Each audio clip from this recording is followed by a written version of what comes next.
Hi, everyone. I'm Jamie Vaughn with Singing Muse, and today we are talking to Scotty Inman of Triumphant. How are you, Scotty? I'm doing awesome, Jamie, and thanks for letting me come on here and talk with you. And I'm in my car because my kids are full blown warrior mode. They're in there tearing up the house, and I had to get out of the house to be able to talk to you today. How are y'all surviving the stay-at-home orders? You know, I got to be honest with you. At first, I think this is probably going to be a normal statement. I had the fear, the anxiety, the worry. Over time, God has kind of released that from me. I'm enjoying the moment. I'm enjoying my kids. I'm enjoying this time. I mean, I've had 6 weekends at home with my family, and that's just unheard of. And so I'm looking for I'll look back on this time and think that, man, that was a precious time. Not making light of what's going on in the world at all and those who have been devastated by it. But I'll look back on this as a precious time in my family's life for sure. You've been in Southern Gospel your whole life, and how have you seen it change, and where do you think it's going? That's a great question. I get asked that a lot. And I will say I'm very, I don't want to say proud, but I'm very excited about how the genre has grown just in the last decade. People have been so accepting of different things over the last decade, different styles. I feel like maybe 10 years ago, if you did one thing, it was accepted and nothing else was. And I feel like now it's all kind of accepted. I mean, the doctrine, the theology is the same. Let's get that straight. No, there's one theology on it, but the way that it has been, the methods have kind of changed over time. And I think that's important that we have, everybody has a little bit different methods on how you get that one story across to the world. And so I'm really proud of Southern Gospel music and those who follow the music for being so open and making the main thing the main thing. So, Yeah, we met last year at the Devil Prince, and mhm. it was so much fun watching you and the rest of the group backstage, and super excited. And have you gotten a chance to talk with Zach Williams about Chainbreaker? I did. I was at a BMI Awards this last year, which is where like songs that were the most played. And it's where all the different styles of Christian music go to one place, which is beautiful. And you get to mingle with different artists. And I walked up to him and Jonathan Smith, who are both co-writers on it, and I said, "Hey, listen, you don't know me. My name is Scotty Inman. I'm with Triumphant Quartet." And before I could get the rest of it out, they both went, "Chainbreaker, man, y'all had a good cut on that. We're so happy for y'all." I was like, "You knew about it?" They're like, "Oh yeah, we got an email the day it came out." And so anyway, they were very kind. They were very sweet about it, and very grateful they let us record the song. So I hope one day we get to hear a triumphant Zach Williams combo on that song. I think that would be amazing. we're in. It's up to him. We're in. So I know that before all of this started, you and the rest of the group were working on just the beginning processes of a new album, and that's kind of your mhm. now. But I would love to hear, if you could have anybody appear on your album, who would it be? Toby Mac. Uh, I think I've said that before in an interview with you. Yeah. You can find on YouTube, I believe, at the Dove Awards. But I was asked by you about a collaboration, and Toby Mac was the name that we threw out there. And it's amazing how many people watched that video, because I get questioned about that and messages about that, and I think people are actually excited about the possibilities. I know we are. Don't know if it'll ever come to fruition, but again, we're open to it, and kind of bridging that gap and getting that one message out to the world. So we'll see what happens. I think, Toby, if you're out there, we're ready. come on, Toby. I think it would be amazing. Absolutely amazing. As a songwriter, I would love to know, what is the favorite lyric you've ever written? Oh, just off the top of my head, there's a song that may not be as well known, but Karen Peck on her solo record, probably 10 years ago, recorded a song called "It's How You Walk the Miles," and talking about this journey that we're on. The chorus goes, "It's how you walk the miles when your days are through.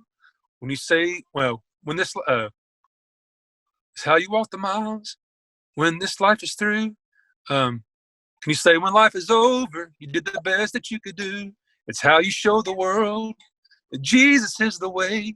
Did you live as Christ every day through the blessing and the trials? It's how you walk the miles." And that's honestly where we're at right now. I mean, people are looking at us as Christians on how we're walking through this. I mean, and that's one thing I want to say too is, I'm being interviewed as a Christian artist, and there's people watching this, but hey, I'm no different. I've been called to be to present the gospel, but I wake up every morning with the same what's going on and the same worries at times, the same fears at times. So I want people to know out there that we are all in this.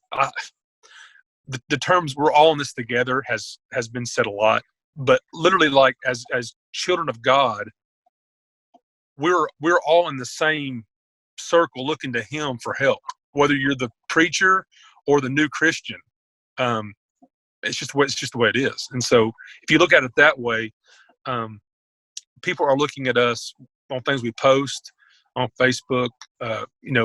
If we're posting fear and worry and what's going on and mad and divisiveness and like, why would you want that? I mean, they have that without being a Christian. You know what I mean? So, sorry, I didn't mean to ramble.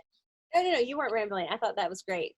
I think sometimes when people are in the public eye, the rest of the world thinks that they have everything together, and they don't realize that they're just humans like everyone else.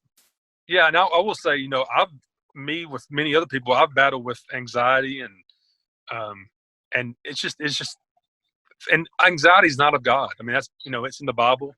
There's, God doesn't bring that. He wants peace for your life. And so when things are bringing you down, that's, again, we should lean on Him, obviously, and know that He doesn't want that for us, so. If you had a message of hope to give to the listener today, what would you want to tell them? I think in this time to be still, and I know like in Jeremiah it talks about, the Lord says, "I know the plans I have for you. It's to, prosper you and not harm you." I'm paraphrasing, but He wants to give you a hope and a future. And again, nothing of this, none of this worry and none of this concern, and I'm alluding to what's going on in the world right now, is from God. And so if we lean on Him and know that He wants what's best for us, and there's a plan, there's a reason, and we got to look for the reasons. Our bass singer Eric Bennett talked about he has a book called Detours, and it's enjoying the scenery along the detours. And if you can find it on our website, triumphantquartet.com, if you are a reader. I'm not so much. I'm more of an audio guy, but if you enjoy reading books, it's enjoying. There's things that He wants to show us during this time where we feel like we are completely out of control, and we're never. First of all, we're never in control. But I know me, I can kind of be a control guy.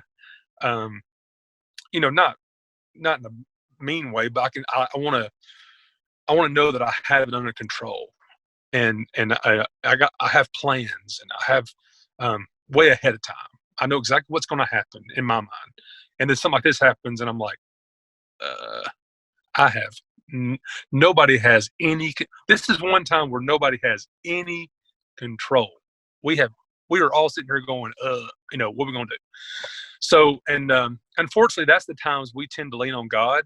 We should lean on Him all the time, but we are humans, and there's times we think we have it all. We have it going on, and it takes times like this to go, you know what? You're God, I'm not. And so, anyway. I think that's a great message, Scotty. Thank you so much for taking time out of your morning to come and speak to Singing News today. It is my honor, and thank you for asking me. You're welcome, and fingers crossed on Toby. I hope it happens. I do too. Hey, one more thing too. There's been something in my head I wanted to share with you, or share with when you asked me to come on here, was in Numbers. you've heard the Lord bless you and keep you. May his face shine upon you and be gracious to you. Lord turn his face on you and give you peace. Many people growing up have heard that at the end of sermons, going home.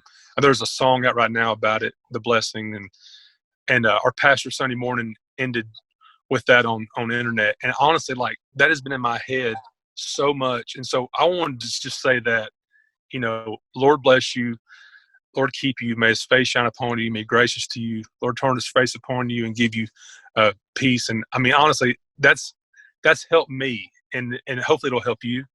And anyway, Scotty. thank you.